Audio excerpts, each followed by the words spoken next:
yeah. I love my HBCU. And boy, I love it, love it. I love it, love it. I love my HBCU. And man, I hope my team they won one. Yeah. I hope my team they won one. Yeah. Man, I hope my team they won one. I hope my team they won one. Yeah. I tune into the HBCU Sports Lab to see if my team won or lost. If they lost, I'm quiet as a mouse. But if they won, keep tab. I'ma do the dab, yeah. Dr. Cavil, he know what he be talking about. Mike and Charles, they know what they be talking about. They compress the analytic data with the hip hop. If you know them like I know them, they gon' tell you if your team, if they won or lost, and who the ball. So listen to Professor, yes sir, and pay attention, cause he gon' teach a lesson.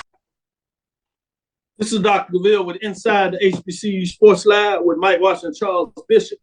Charles Bishop is still on assignment. I don't know if he's gotten the Mike Washington note card and they've traded spots. I don't know what's going on here, but we have Bryan Fulford. So we're bringing somebody out of the bullpen that has an arm that's going to save the day for us. So with that being said, yeah, stretch it out. Get ready. We need this. We need this, man. We got this one-run lead. Ryan, can you hold it up for us? I'm going to do the best I can, Doc. I got you. Now, it's not your fault. We did bring you in with, it is 2 outs. We have personal second and third. No pressure. I don't know if that's right or not. Mike Washington, with that being said, how you doing today? Oh man, I'm just jiffy, man. It's a beautiful week, beautiful weather. Ready to get it started in the lab, dip some of this flavor. This spring beautiful flavor. Good stuff. Bryan, with this being said, how you doing today? I'm excellent, Doc. I feel like a champion today. You know, Rattler Nation is celebrating today. We feel like champions. Yeah, it brings us to it. And you would have to do it in fine fashion where you sweat Prairie View. I was hoping that we could at least get a game so we could throw off this perfectness that FAMU is doing right now, but it was not to be. So credit does go out to FAMU, and you're such a good sport.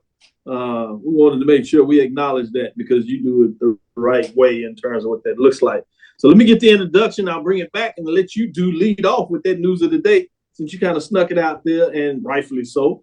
Welcome to episode 381 with Inside the HBCU Sports Lab radio show and podcast, the show that's covering the sporting HBCU dash for all things HBCU sports for institutions large and small, from the NEIA to the NCAA.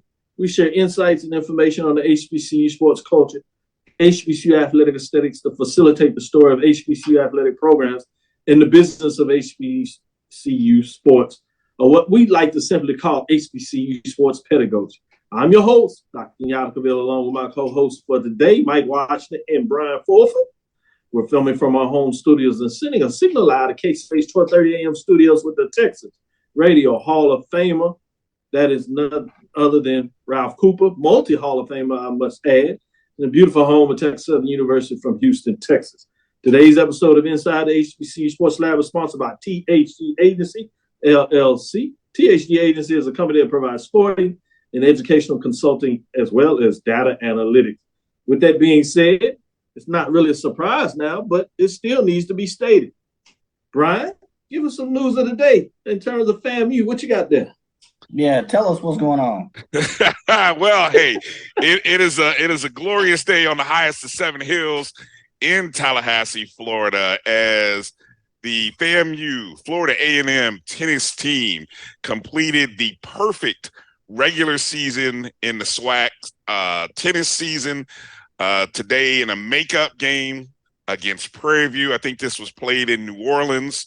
And so the Rattlers did what we have been doing all year, defeated our opponent 4-0 and a perfect 9-0 conference record. You know, the amazing thing about this team, and first off, congratulations to Coach Nikki, who we actually spoke with on Wednesday's ONG Strike Zone. So, you know, we were a little foreshadowing there, hoping that everything turned out well. But this is a very young team made up primarily of freshmen and sophomores. You know, they have maybe one junior, one senior or grad student. really a lot of their wins have come in the doubles. You know, if you go and look statistically, this team has only lost once in doubles. And those who aren't familiar with doubles pairings, they usually put about 4 doubles teams together. I think 4 singles and 4 doubles teams, or something like maybe 4 and 3, actually 4 singles, 3 doubles. And Florida A&M has gotten a majority of their wins to doubles. I mean, the singles are doing well, but when they put the double team together, like today, you had Veronica Rodriguez and Rebecca. Rebecca. Let me make sure I get it right, because it's an interesting combination with the doubles. Yeah, Veronica Rodriguez, Rebecca Gaines. They won 6-1. Reagan Harris and Genesis Whitelock, they won 6-2. I mean, it's a beautiful combination. I mean, usually it takes you a while to get the right combination. Anybody who has played doubles, tennis, or even if you play pickleball with doubles, you got to have the right kind of synergy with your partner. And they have been able to do that to the point of, I think they have a record of like 17-1 in conference games. That's ridiculous. 17-1. I know there have been some other unbeaten teams. I did happen to go back and look through the history books. So, I think Prairie View might have had an unbeaten season. I was just going to say. I'm going to give y'all pride. Look, I know. Look, I was just going to say. You may have beat us, but we have had an unbeaten season. Yes, I was gonna. I'll give y'all praise and props because I went through the history and looked and saw that. So this is the second regular season conference title for Florida A&M. Of course, volleyball did it as well this past year. So we are really proud of a team that really, I don't think many people thought this team is ahead of schedule. Put it like that. And so, now we got to see what we do in the tournament. We got to still play well. And I think they're off for probably about 2 weeks until the SWAC tournament, which is in New Orleans. And so we'll see what happens. And hopefully we can, take care of business there and advance to the NCAAs. Yeah, phenomenal. Good stuff. Great lead off. Let me go to you, Mike. What's on your tongue? What is in your mind? You see, he showed off with the FAMU stuff. He made sure that he gave them plenty of glory. So, yeah, he gave them plenty, but richly deserved. And like you said, it's a young team, so they truly deserve it, and they deserve the accolades that they get. I wanted to start off. I got a tweet before we get in kind of our regular news. Coach Johnson, Edward Waters University, has had pretty much a good year. They're a full member of the SIEC. So that being said, congratulations to him. He has his 300th victory year to date. I think he's a native of Jacksonville. He served as coach of Edward Waters since 2012. He's compiled a record of 231, 191, and 1 coming into the 2023 season. Prior to the SIEC competition, his Tigers were among the best in the NAIA's Gulf Coast Athletic Conference, winning 2015 conference championships. But all in all, congratulations to Coach Johnson over at Edward Waters University. What a career. This says a lot. They beat Voorhees University 8-4 for the 300th victory. So let's tip the hat a little bit to Coach Johnson and all that he's done and what he's done with his career. So that's Coach Reginald Johnson. So I appreciate it. Thanks. That's hard to get to 300 victories, especially in a game like baseball. He's put in the time. He's put in the quality coaching and the building of young men. So tip of the hat to him. Yeah, anytime you get to 300 in anything, you've done some yeoman's work. Speaking of 300, I'm going to take it with this. Women's tennis head coach Alan Green. Yep. 300th career victory with the Golden Nuggets head coach. Got it done in terms of women's tennis as the head coach there at Xavier when they defeated William Carey 4-1 this past week. Going back a little bit to April 1st, but didn't get those kudos. And since you're talking about 300, I thought it was a perfect time to kind of match that 300, the synergy that's going on there. Another one I do before I turn it back around, right here, I'll tell you about Texas Southern University. A lot of folks are excited, at least on campus, for this one. Texas Southern's cheer wins national championship. Texas Southern University cheering leading team made history as they won a national title at the National Cheerleaders Association, NCAA, College National Championship on Friday. First HBCU to do it with the NCAA in this particular area of cheer. Competing in the Cheer Spirit Rally Division I category, the Tigers were solid from start to finish as they opened a preliminary round with a 94.05 performance score, 94.3 raw score, and 23.5125 performance score. In the final round, TSU maintained its consistency and did even better with a 96.1 performance score, 96.1 raw score, and a 95.5875 event score. The national title marks the first time an HBCU has claimed a title at the championship. In the summer of 2022, the team set foundation for its national title with a gold bid at the NCAA camp, an All-American award by the mascot Tex the Tiger, second place in overall game day and overall most spirited. Getting it done, kudos to Texas Southern University in the cheer team. What's interesting about this a little more that I wanted to get out there, these are one of the things where sometimes I don't know if you just lucked up or synergy or if you're just saying the right thing at the right time. I've been a proponent for a while and said that, the synergy between HBCU bands, obviously when we do our poll ranking here over the last 2 years, we talk about the marching sport and how that they go together so well that there needs to be this synergy and organization between the two. And I've been a proponent of the VPs of athletics taking up auxiliary portion of marching bands, cheerleaders, mascots, obviously the core, if you would, in terms of those bands that have that, or the dancers in regards to what that looks like. Well, guess what? It came up with Dr. Kevin Granger about a year and a half ago that he needed to take on that responsibility, or would he be willing to take on that responsibility? A lot of that is because of the response of what Texas Southern was doing with APR and the scores and how well they were doing with that. And they wanted to get that same type of framework for band, which a lot of people know in some areas, as well as our bands do, that you don't have necessarily the governing structure that helps maybe mitigate supporting them in regards to making sure they continue to matriculate, as well as cheerleaders, mascots, as I said, in the dance team. But with that being said, he took over that responsibility. So, as this championship, it goes under the umbrella athletics and auxiliary under his leadership. So I wanted to also give kudos to Dr. Kevin Granger. My understanding that's certainly the only one in the HBCU framework, even though I'd like to see more of them consider that. I know some ADs and VPs under their breath are like, hey, not so much. They don't necessarily want to take on the responsibility of another 300 to 500 students on campus. But hey, it's the right thing to do. Obviously, I would make sure that they understand that there needs to be an increase in pay for that as well, those responsibility roles. But if it makes us all better, I think it's something to consider.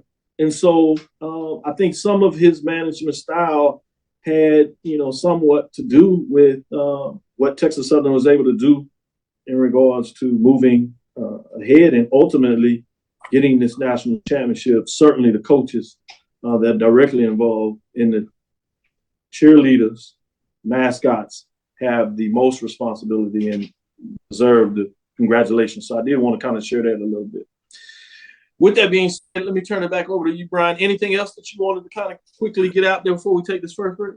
Well, since we're coming up on the break, if I could add on to, the cheer component there, and we talked about this yesterday when Drew and I were talking, there were other divisions. Now, I mean, this is this NC, I want to make sure I get the abbreviation NCAA. Right, the NCAA and the NDA. There are other divisions in which some HBCUs competed in. I don't have my note page, but I do know, for example, North Carolina A&T State and Florida A&M finished second and third in a particular division that I think there was like 20-something teams competing in.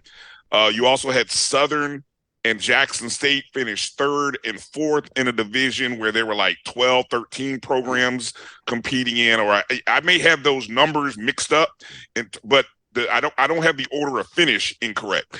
And then of course I saw Grambling State actually win in another classic. They won first place in another association. So it was kind of cool seeing all of these SWAC schools. And Doc, how about now? I know we always talk about you talk about these synergies. When do we get that HBCU cheer competition? Ooh, you know, I know I've seen people talk about, like I've seen Steve, maybe it was Stephen Gaither or somebody was talking about kind of, you know, with the whole stomp thing, but just how about that? How nice would that be on the heels of what these programs have done on the national levels against national competition? And then you mix up the tradition that you see in the CIAA with some of those programs, which that style is not really, they don't have a component for that style in these national competitions. But when we talk about having our own, I'm telling you, it would be a draw. It would be a draw. I don't know who's going to broadcast it, but woo, it would be nice. It would be nice. Hey, BCSN will put our bid in for it. Yes, sir. I agree with you. Yes, sir. I think it's something that somebody that has the capability to do that certainly should think about it. Great point. I'm glad you added that. And shout out to Grambling in terms of the national champion, as they got it done, as they were crowned the following day in their association. It's interesting that both of these associations are competing around the same time. I wonder how purposeful that is. Mike, any last thing you want to add? No, that's it. I would like to see a little consolidation of a lot of these cheerleading competition into an HBCU cheerleading competition as well. I think it breeds a new type of experience all around. So I think Bryan hit it on the nail. You know, traditional, cheerleading competitions, they don't capture the essence that you see in an HBCU cheerleading team or organization. So I'd like to see that as well. So that would be nice. I think it'd be an extra component. So dig in your pockets, Dr. Yatta. Talk to your people. I got you. Talk to your people and have them talk to their people. Let's take this first break. We'll be right back on the other side, and we'll give you some updates on baseball and let you know what took place this weekend. One thing I will tell you is a lot of rain, a lot of water, and it caused some havoc. But we'll turn around the other side and let you know who those teams that were able to get it done and get it played, what happened. Stick with us. We'll be right back after this break, and I'll go in my pockets and make sure Mike's dreams come a reality. T. Madden and Associates is a sophisticated and experienced law firm located in your neighborhood. We're turning injury to cash. T. Madden and Associates obtained almost $2 million for my injury. They turned my injury to cash. Now, we can't guarantee how much your injury is worth, but we've recovered millions for our clients. Call T. Madden and Associates at 833-PAID-123. That's 833-PAID-123.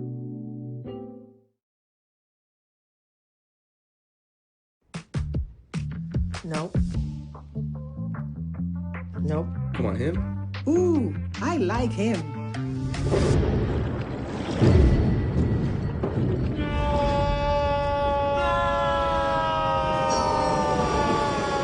Quick, the quicker picker-upper. Bounty picks up messes quicker, and each sheet is 2 times more absorbent, so you can use less. He's an 8. He's a 9. Bounty, the quicker picker-upper. Now, you can't live in Texas and not have a good red meat blend. Texas Cowboy Dust is designed for steak and other red meats. It's out to be my most popular spice blend, made with onions, peppers, ground mushrooms, pink salt, and other spices. Texas Cowboy Dust also goes great with chicken, pork, vegetables, and adds a restaurant-quality sheen to gravies and sauces.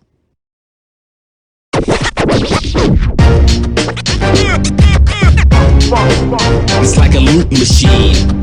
All around town, people trying to get down. Vanilla smoked sea salt seasoning is for seafood. The tarragon and fennel bring out the natural sweetness in seafood. I also use it in rice dishes, on yams, asparagus, blueberry pancakes, and believe it or not, chocolate chip cookies. Vanilla smoked sea salt adds a salty and savory component to sweet dishes that create a symphony for the tongue. From novice to aficionado, find yourself here. High quality cigars plus personal customer service. Slow Burn is Waco's only mobile cigar lounge, featuring a meticulous, curated collection of premium cigars. Visit our website, www.slowburnwaco.com. That's www.slowburnwaco.com. Press the analytic data with your hip hop. If you know them like I know them, they gon' tell you if your team, if they wanna law, and who the ball. So listen to Professor, yes sir, and pay attention.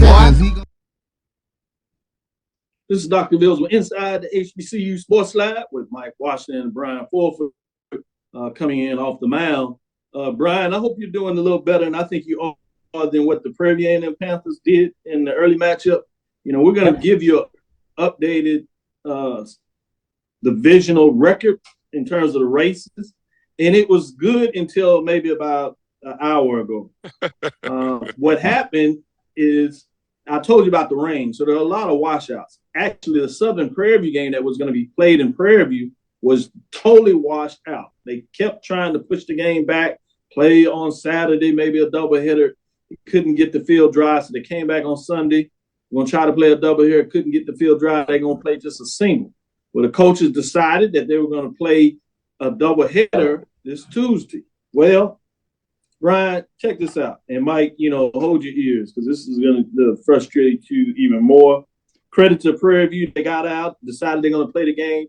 They took what would have been home games. They played on the road. Jalen Armstrong run scoring double in the bottom of the ninth inning allowed Southern to pull out a 5-4 victory against Prairie View in the first game of the doubleheader at Lee Hines Field on Tuesday that was just played a little earlier. The Jaguars improved to 10-18, 6-4 in the SWAC. So remember, pull up the record why you see the difference. Rallied from a 4-2 deficit game with 2 runs in the 8th on a bases-loaded balk and a wild pitch by Elijah Breeden of the Panthers. Armstrong had given Southern a 1-0 lead in the first when he followed a leadoff double to Justin Wiley with a 2-bagger on his own. J.J. Rawlins hit a solo home run for Southern's other run until what you heard there. This drops Prairie View to 11-20 overall and 7-3 in the conference race after giving up a late lead that would have pushed them over. So let's pull up this record as you see there with Prairie View. They were previously leading in the Western Division at 7-2. They had a 2-game win streak in terms of coming into this weekend, but now they have the one losing game, which pushes them to 7-3 as they fall. So in the loss record category, they tied with Grambling that lost 2 out of 3 to Texas Southern that improved to 7-5, as well as Southern at 5-4 that improves to 6-4. And they have a ladder game that we played tonight, so it'll be interesting to see what goes on in that matchup. So we'll give you that update, obviously, on Thursday. Pine Bluff is at 3-9 as they lost their last game, and Alcorn is at 2-12 coming into the mix. Let's go to the Eastern Division, where it gets just as interesting in a lot of ways. Bethune-Cookman, they improved to 8-2 with 1 win. Unfortunately for them, the rain took care of that series. They got the first one off and was actually a Thursday game, thinking they were going to get ahead of things and maybe be able to get their young men that wanted to go to church services, celebrate this past weekend, Easter Sunday. So they started the game early on Thursday. They thought it was going to help also in terms of getting ahead of the rain, not to be. Of the 3 games that were played, only 1 contest, and that was a victory by Bethune-Cookman, winning over Alabama A&M 12-10. That's a game that actually Alabama A&M was winning 9-8 going into the end of that game. And we gave an update live at the end of the show on Thursday, as that was the Thursday game, where Bethune-Cookman came back. Little did we know that that was the only game that would be played because it looked like this series was going well. Alabama State improves to 9-3 with their victory. They're still tied with FAMU that was 9-3 in terms of their contests this past weekend. They got the first game on Thursday. They lost to Jackson State 6-1 in that matchup. They were able to get the last two. They did play all three of their games at home, taking 2 out of 3 from Jackson, even though it might have made some people nervous when some people saw their first score the first game. They bounced back and got it done. I told you about Alabama State. This was a little bit of a surprise there. They got off on Thursday, also matchup 8-2. And then on Friday, surprised everybody's Valley got a victory 7-6 over Alabama State. Credit to Valley to continue to play well. That was a Friday scores that took place there. Alcorn jumped off as they started their series against Arkansas Pine Bluff, winning 5-4. As I told you, FAMU bounced back on Friday as they win 12-3. And then you have Valley. As they play 2 games, they lose the second one. That's 5-1, so they fall 2 out of 3. So their series was over by Friday. They got everything in before the rain took care of business for everybody else. FAMU also played their 2 on Friday, a doubleheader, and they sweep the doubleheader even though they win, taking 2 out of 3. And as I said, Alabama A&M was postponed. That's your Friday scores, so you put those scores up there on Friday. Let's get into Saturday, where you have a couple of scores here. Where you start the series for Texas Southern and Grambling. Texas Southern gets off hot and wins 14-6 over Grambling. As you see, Arkansas Pine Bluff bounces back and defeats Alcorn 5-4. That was a doubleheader as they were trying to get ahead of things on Friday. Texas Southern sweeps on that day where they take the doubleheader and beat Grambling 11-7. So everybody's like, wow, can they get the sweep and really vault themselves up in the conference? We'll give you that update as what took place on Saturday as Bethune-Cookman, Alabama A&M was postponed, and Southern at the time was so wet out there, they thought they were just going to cancel the series. Let's pull up Saturday, give you a couple of those scores there because a couple of games were played. You had the final games of Arkansas, Pine Bluff, and Alcorn being played, as well as Grambling and Texas Southern. That is what took place there. As you heard, the post doubleheader is going to be played with Southern and Prairie View, not to be, as those were postponed. Arkansas ends up winning the series over Alcorn State, getting 2 out of 3 as they win 4-3 to take that game 3 in terms of that matchup. And Grambling at home, make sure they don't get swept for the weekend and get a little bit of redemption as they take it to Texas Southern 9-4. In terms of what took place there in those last Sunday matchups as things get done. So it's fascinating to see as we finish up. Jackson State is at 4-8 as they lost the last 2 in their series. We talked about Valley 4-10. They did lose their last game to Alabama State, which drops Alabama A&M that started off so hot of the year, taking 2 out of 3 from Jackson State. They're falling all the way off the cliff. Even though they are looking good at times, it's fascinating to see what's taking place. So let's get into it a little bit here. I'm going to start with you, Bryan. What are your thoughts are going on in SWAC baseball in terms of these notes? Then we'll go to you, Mike, and get your updates. But what I really want to do, we're going to do that as a little bit of tease. We're going to let people sit on that a little bit, a lot of information. We're going to go into this next break. We'll come back on the other side and really let y'all talk about some updates of the SWAC. A lot of information there. I want y'all to take a deep dive and really give us some good baseball updates. So stick with us. We'll take our second break. We'll come back on the other side and tell you what is going on in SWAC baseball, who's hot, who's not, and maybe a little bit out why. Stick with us after this second break. The Cuvée Group is a Florida-based marketing and training consulting firm. We help businesses communicate to their target audience and engage them in conversation. We also help to expand their audiences, which will ultimately result in growth for those organizations. In addition to being a certified constant contact specialist, my colleagues and I are also certified in John Maxwell Leadership Principles. We use these proven principles to conduct workshops, training, and private coaching sessions for individuals and companies looking to take things to the next level. Contact us to schedule a free consultation. Issues today, don't delay, call Cuvée. Since 2002, Empowerment Resources, Inc., a nonprofit organization, has empowered more than 1,500 youth and adults in Duval and surrounding counties. Through its programs, Journey into Womanhood, Girls Mentoring, Life Skills for Teens, and Parenting Education Coaching. To get involved with programs, volunteer, or donate, visit www.empowermentresourcesinc.org. Follow us on social media, facebook.com/empowerment.resources and instagram.com/empowermentJAX. It's never too early to plant the seed, to share the tradition, and instill a sense of pride in your HBCU with your little ones. HBCU Pride and Joy Children's Boutique helps you share your school spirit with a wide selection of adorable kids' apparel and accessories officially licensed from your favorite HBCU. Visit hbcupridejoy.com and follow us on all social media at HBCU Pride Joy on Facebook and Twitter. You're looking for the latest information on Southern University sports, the Southwestern Athletic Conference, and HBCU athletics. There's only one place to go. Tune in to the Carlos Brown Show, exclusively on the Black College Sports Network. Press the analytic data with your hip-hop. If you know them like I know them, they gon' tell you if your team, if they want a law, and who the ball. So listen to Professor, yes sir, and pay attention, cause he gonna teach a lesson.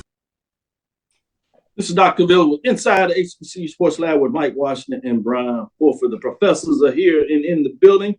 So let me get into some of the data, as I know Mike likes the data points. So I'm gonna start with you, Mike. What are your thoughts in terms of what's taking place in baseball? Start with the Western Division. Yeah, we can start with the Western. I think Texas Southern is a lot better than what they've started out the season. They did lose their last one, but if you look at the stats, Texas Southern is a pretty good team. They lost to Grambling. They beat Grambling 2 out of 3 in this last week, and they were convincing wins. I think it was like 13 to 6 and 11-7. That's pretty convincing in baseball. Grambling's number 1. They did lose to Prairie View, but this Texas Southern team, I would say watch out for this team going down the stretch in the week. Grambling still has to play Prairie View. They twice, I believe. They still have to play Southern, and I don't have a lot of confidence in Grambling's ability to maintain that first side.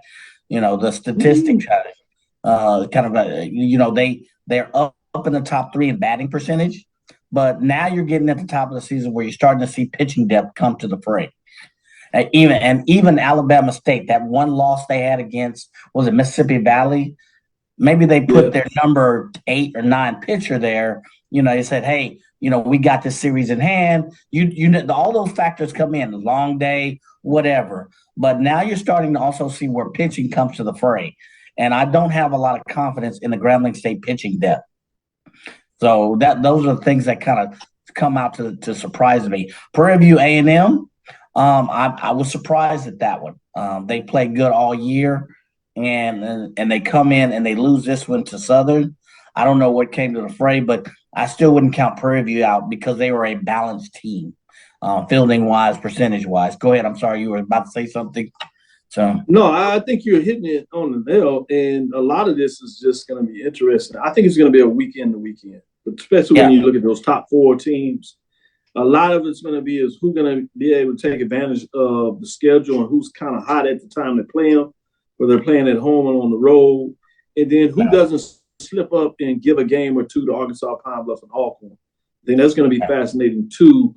As you talk about Alabama State Valley, that's a game. If you're Alabama State, you don't necessarily want to give up credit for Valley to fighting through because you got to play the games and win it. Prairie View was able to take advantage of the schedule early, sweeping both Pine Bluff and Alcorn State. So it'll be fascinating to see that. When you talk about Grambling, they've had a benefit of playing Texas Southern and Southern at home. They took 2 out of 3 from Southern. It seems to be struggling a little bit, but it was on the road. But then they lose 2 out of 3 to Texas Southern, which means on the back half, the second part of the season, they got to go on the road to Baton Rouge, which we just saw by that score there. No matter how the Jaguars are playing, they're tough at home. And you know what's going on in Houston with Texas Southern. They can pound the ball, and I'm hearing that they haven't even really hit their stride yet, but they're hitting home runs. They lose 2 out of 3 at Southern at home, but 2 of those games they gave up runs late, just like you saw Prairie View. If you're Southern, can you live on that in regards to being able to push through and get those wins? That's going to be fascinating to see. So you make some great points when you look at some matchups, who's hot, who's not. I'm fascinated when we close out this first half of the season in the back half, when it goes down the stretch, folks get a little tired, young in the legs. What are those freshmen and sophomore looking at? Who has those nicks and injuries, if you would, who can push through to see how they close things up. Let me go to you, Brian, and I'm going to come back. One more point. One more point, bro. Texas Southern, 4 or 5 weeks ago, they were number 6 in the SWAC and batting. They were batting 270 on average. Here they are now, this week, batting 308. That's a statistical increase in team batting average. So watch out for this team. There are 2 teams that, as we get down to later, their strength, either in the pitching staff and in the batting staff, is going to really start to show as we get to the later part of the season. And that's the point I was trying to make. Go ahead. I'm sorry. No, I agree with you that you talk about it. That's going to be the tail of the tape. Can they continue to push through? And as I said, even get better on the batting, but can they get enough of the arms to save them? Brian, I know you follow the East a lot more, and we will get to that. But right now, let me know your thoughts on the West in regards to what Mike just said, or any data points that you want to put on yourself. Well, I'll say this. I think, well, first off, let me say I'm glad that for Carlos Brown, our good friend Carlos Brown, I'm glad for him that Southern got a win, because Carlos is ready to go on a hunger strike had Southern got swept today. So hopefully that's avoided. And other than Carlos walking his 2 miles a day, that's all he has to do. But seriously, though, I want, first off, it's interesting when you look at the standings. Like, the standings are are based on win percentage and not necessarily games won and lost. Because if you go by games won and lost and if you look in the games behind column, well, Grambling should be in first based on the games behind column. I've never seen a negative 0.5. That means they're like a half a game ahead of the team in first. I don't think I've ever seen that before.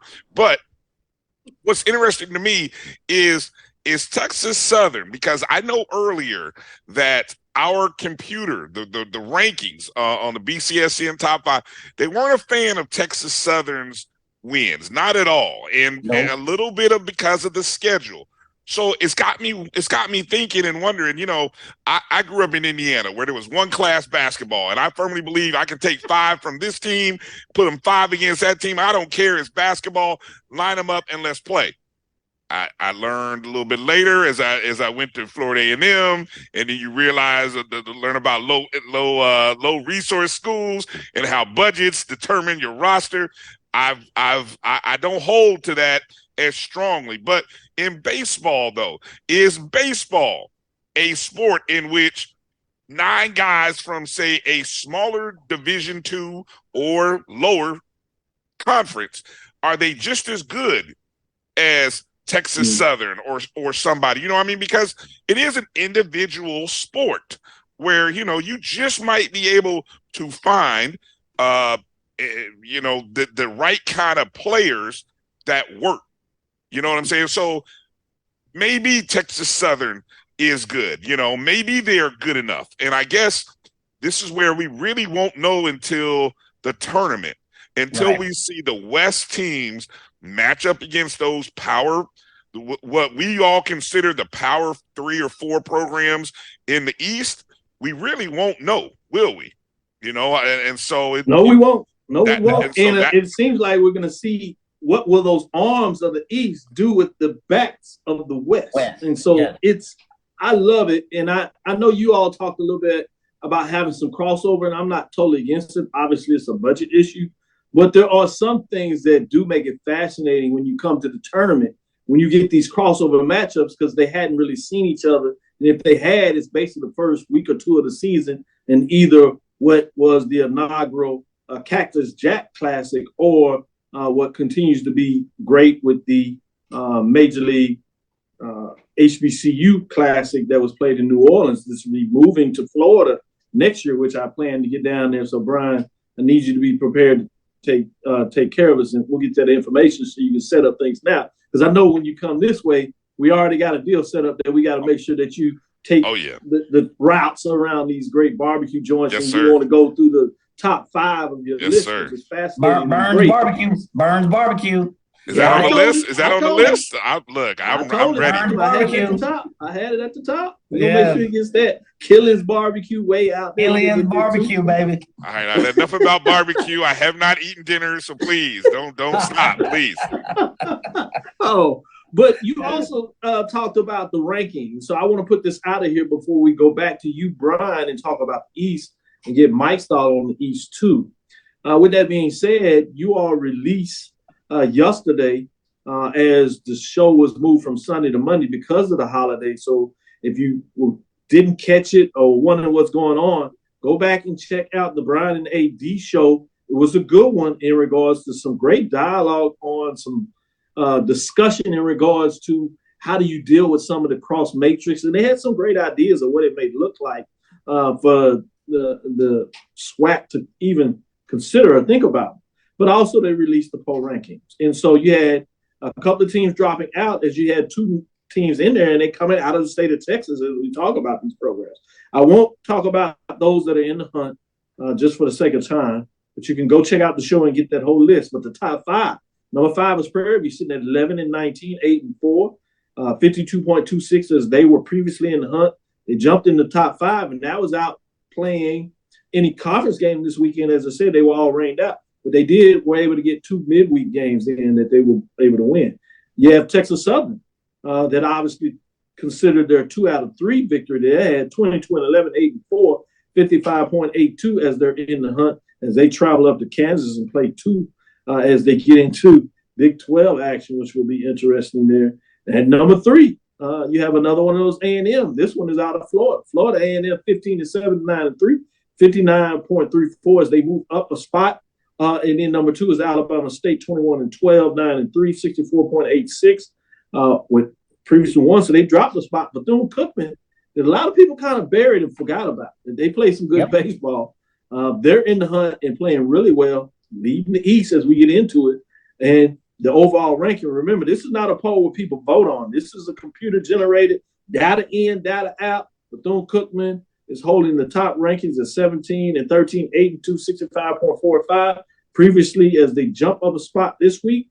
With that being said, you can mix and match this in. I don't necessarily want to focus on this power ranking, if you would, but I do want to get your thoughts on the other side to talk about the Eastern Division, as we just gave love in the West, but I thought it was fascinating to get a little update there.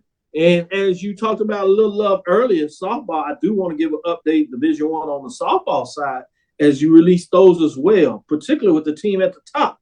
I'd be remiss if I didn't make sure we give out some love there. I know you teased it out a little bit. We won't talk about those in the hunt, but we'll look at the top 5, which includes 2 MEAC programs, with the new one jumping in there this week at number 5, Norfolk State, 17-15, 8-4. North Carolina Central is falling off a little bit as one of the programs we thought were going to be in the hunt. We're looking at that last game of the year. We'll see if they're able to fight back, but they've fallen on a little bit of hard time. We'll see what that looks like. Bringing us to number 4, Alabama State, 22-16, 11-4, 59.87 as they move up a spot. They are in the mix. Remember, they came out of the East last year, and a lot of folks predicted them to get it done in the SWAC tournament, softball tournament, but Prairie View got it done. Bringing us to number 3, Prairie View's rival, particularly in football, State Fair Classic, Grambling State, 23-12-1, 9-3, 60.09. They were previously ranked 3, so they stay right there. Bringing us to number 2, Morgan State falls from the number 1 spot, 20-13, 10-1 in the season as they keep rolling, 70.10. And look how close it is to the number 1 team that is at 70.13, moving up from the 2nd spot, which is none other than the Prairie View A&M Panthers, sitting at 18-15, and they are scolding hot in regards to 15-0 in the conference races. They swept all their opponents, including this past weekend when they went to Arkansas Pine Bluff and got it done, bringing out the brooms as they have seen to get used to.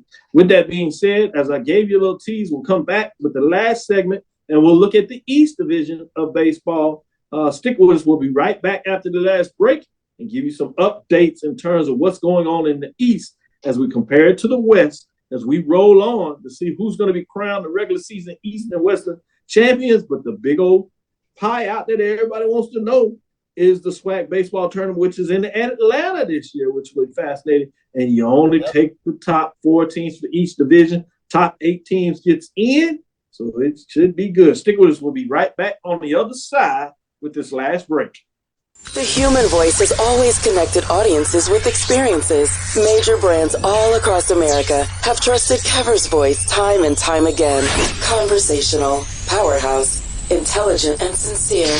That's the voice you need for your creative marketing process. KEAVERSVOICE.com. Kever's Voice, Kever's Voice, KeversVoice.com. Always on, all the time.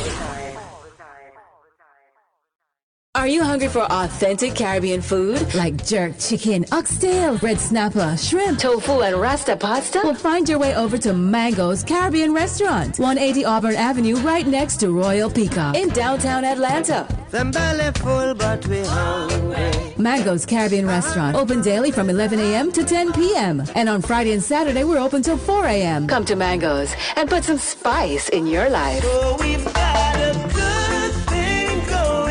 Mango's Caribbean Restaurant, 180 Auburn Avenue, right next to Royal Peacock in downtown Atlanta. For more info or directions, call 404-698-3992 or log on to mangoscaribbeanrestaurant.com. For instant coupons, text MANGOS to 313131. Tell your mama hungry, papa hungry, brother hungry. Mango's Caribbean Restaurant, authentic Caribbean cuisines.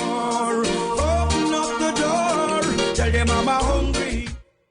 T. Madden and Associates is a sophisticated and experienced law firm located in your neighborhood.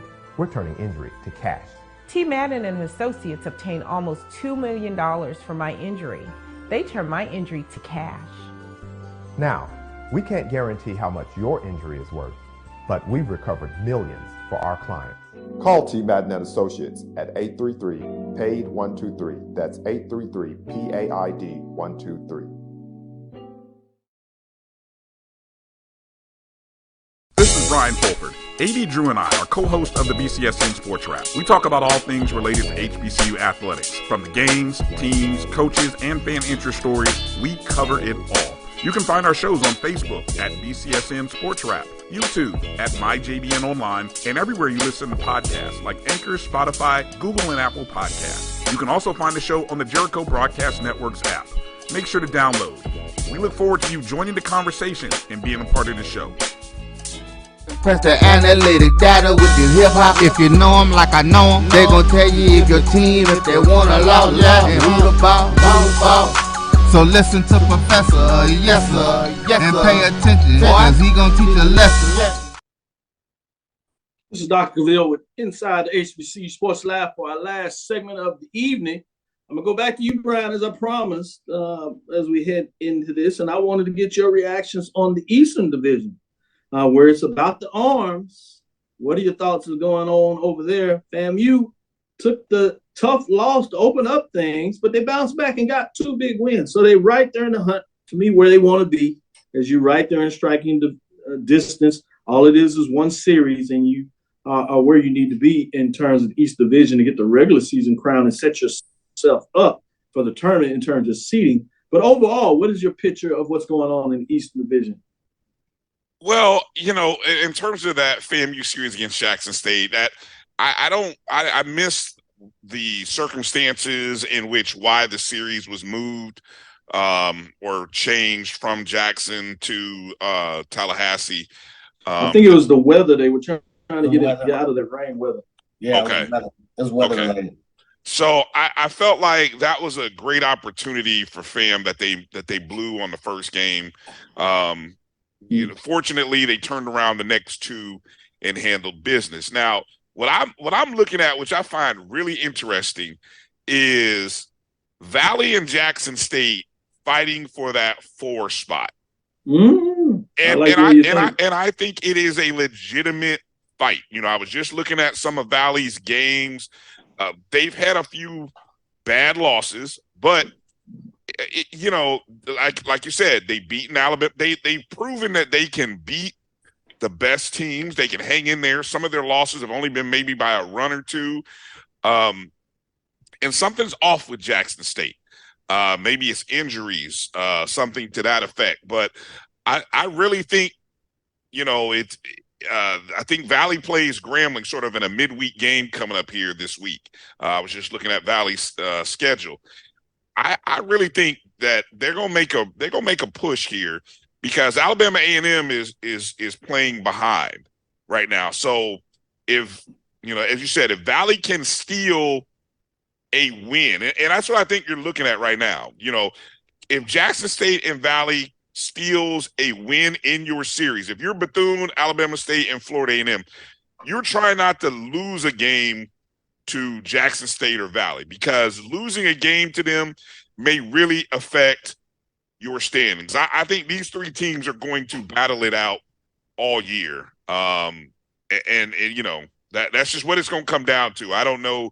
You know, I haven't really handicapped and looked at who has the advantage down the stretch, who has the most home games left, so on and so forth.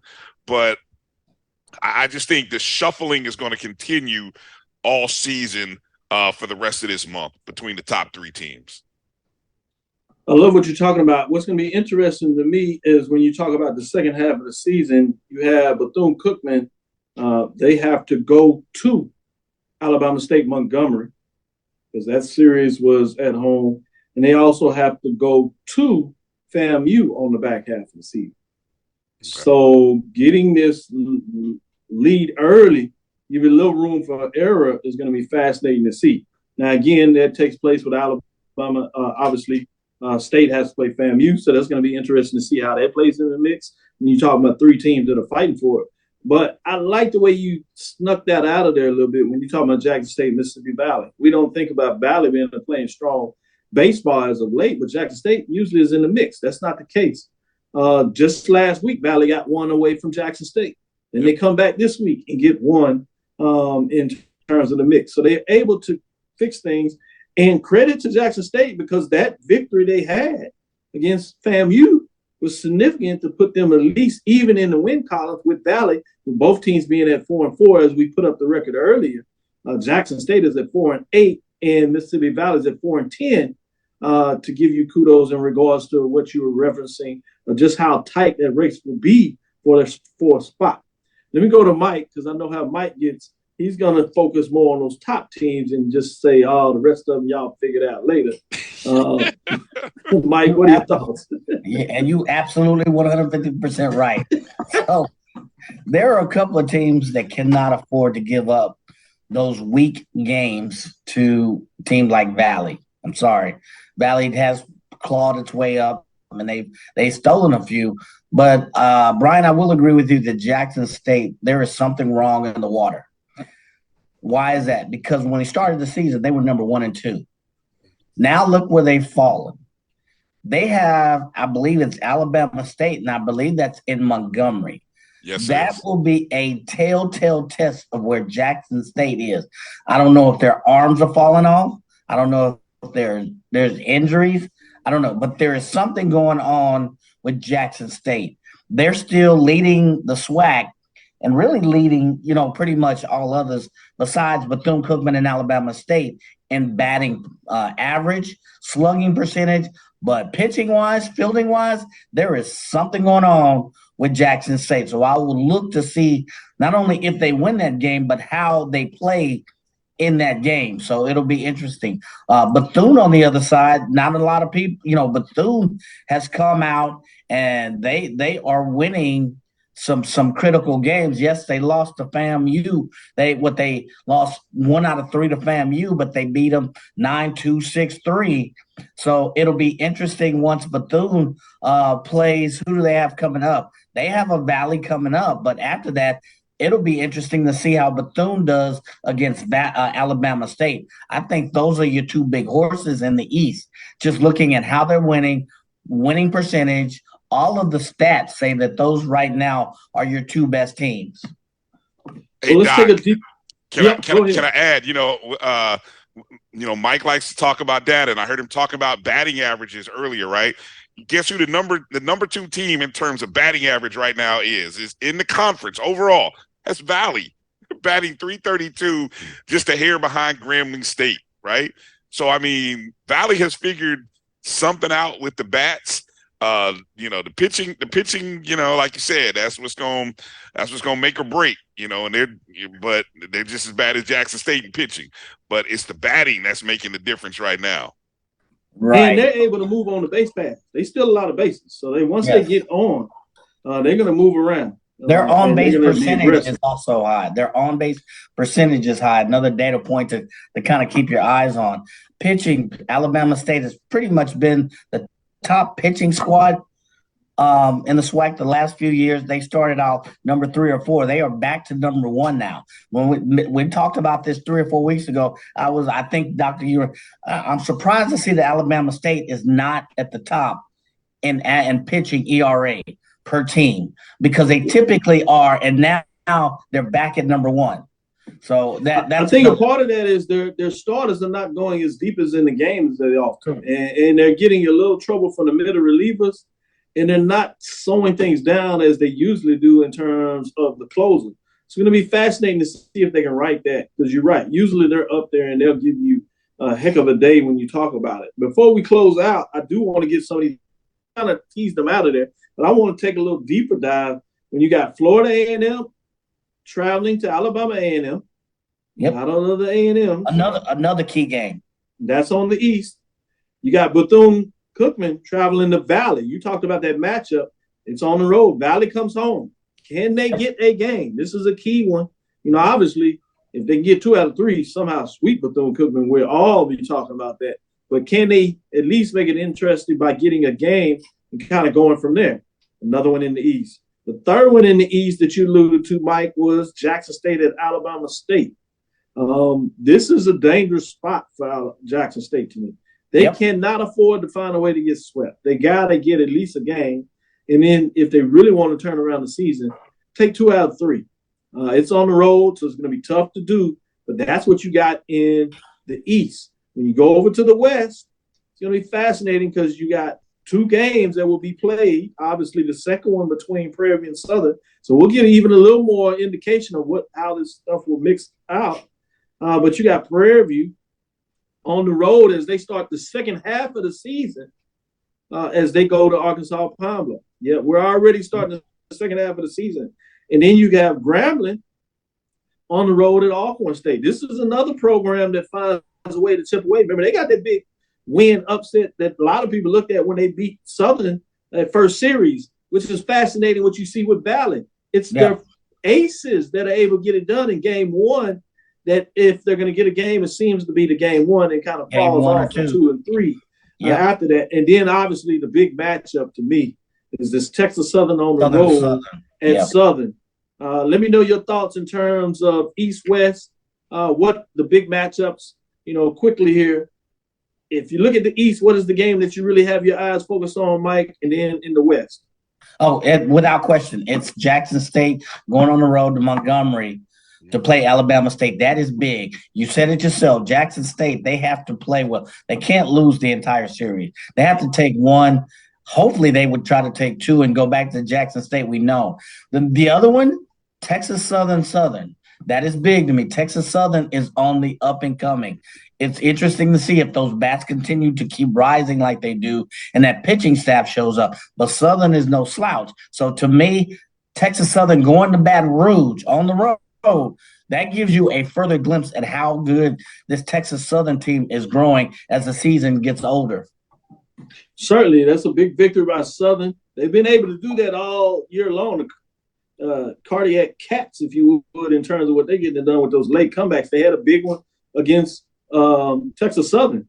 Yep. Maybe they get a little momentum if they're able to get this victory today. Prairie View and sweep them. If they go 1-1, maybe they just kind of stand out. But I am fascinated to see with Texas Southern going into the back half of the season now. As they go to Baton Rouge on the road, who gets that? So great point there. I'm going to go to you, Bryan. I want to get your thoughts. Are you aligned with Mike, or are you going in a different direction when you look at the best game in the East and the best game in the West this weekend? No, I'm right there in alignment with my top threes versus the bottom threes. That's the basic summary. And if you're Grambling State sitting at the top, playing Alcorn State at the bottom, you got to sweep. If you're Florida A&M at the top in terms of wins, playing Alabama A&M at the bottom, you got to sweep. Anything less is unacceptable in terms of, you really showcasing your dominance. I mean, you have to go be dominant this weekend. The pitching has to be on point, the fielding has to be right, and you got to hit the ball. So I think for Grambling and Florida A&M, those are the two programs that I'm looking at to see, do they handle business against the bottom dwelling team in the division. Good stuff. Before we exit here, let me give you the Division I updates, at least in terms of where they sit in the record. It's a tough weekend at North Carolina A&T for a lot of different reasons. Prayers for all involved. But in terms of the sports, with all that taking place, they were only able to play one of the conference baseball games this weekend. And unfortunately, it was a loss. Rightfully so. We understand what was important. But they fall to 6-7 with that loss, which means they are in the 7th spot in terms of the Colonial. And then you go to what we talk about, NEC, Northeastern Conference, in terms of those programs playing over there with Maryland, Eastern Shore, Coppin State. We'll give you a little update there before we close out and tell you what that looked like in terms of those matchups, in terms of the conference standing with the Northeast Conference there for these teams here. Fascinating in terms of those matchups. Tough weekend for those teams, but they're trying to battle back in terms of where they're going to be in those seedings. Remember, previously only the top 6 teams in the Northeast Conference played in the tournament. Obviously, that was prior to expansion with the 4 MEAC teams coming over there as affiliate members. So it's going to be kind of fascinating to see, do they take 8 or do they stay with the top 6 teams? Maryland Eastern Shore is sitting currently in that 6th spot at 7-8. As they take 3 games. They had 3 big victories this past weekend, which has left them out, passing them past Coppin State that kind of was flirting at the top of that, 7-8. And then Norfolk State is behind them at 5-7, Coppin State at 4-8. Delaware State continues to struggle in the season at 2-12. That'll do it for us in terms of the show today. This is Dr. Cavill's Inside the HBCU Sports Lab. Thank you for listening to Inside the HBCU Sports Lab. Make sure you share our podcast with your friends and colleagues. I am Dr. Kenyatta Cavil, the Dean of HBCU Sports, coming from inside the lab in the College of HBCU Sports with Mike Washington and Charles Bishop. Special guest getting it done is none other than Bryan Fulford. Make sure you continue to look with him. What's that? Mike, you had something you need to get in there? Birthday, my boy A.D. Drew. Happy birthday to you, my fellow Aries. Our birthdays are a week apart. He couldn't join us. Happy birthday to my boy A.D. Drew. Sorry. Nice. With that being said, I'd be remiss if I didn't recognize A.D. Drew. Happy birthday. I've told him in several platforms, but after the show, I feel bad I didn't call him. He wanted to call. I was like, man, all right, bro. I didn't know. Okay. All right, never mind. With that being said, Mike, happy birthday, and I will give you a call because I don't want no problems with you coming on next week talking about you ain't getting no call doing the A.D. Drew. So, but man, you get over 50 yard line as y'all talked about yesterday on the show. It can get dangerous for these folks out here. But shout out to all those folks, which means make sure you're sharing and liking and doing all for the family of the BCSN network. That's my JDN, my BCSN. Download it. Obviously, we have a special going for those HBCU businesses out there. Make sure you check us out and get that information as we have specials, $300 specials, $500 specials for the year, 3 or 5. Take advantage of whatever fits your budget and support the BCSN network as we support you in terms of what that looks like.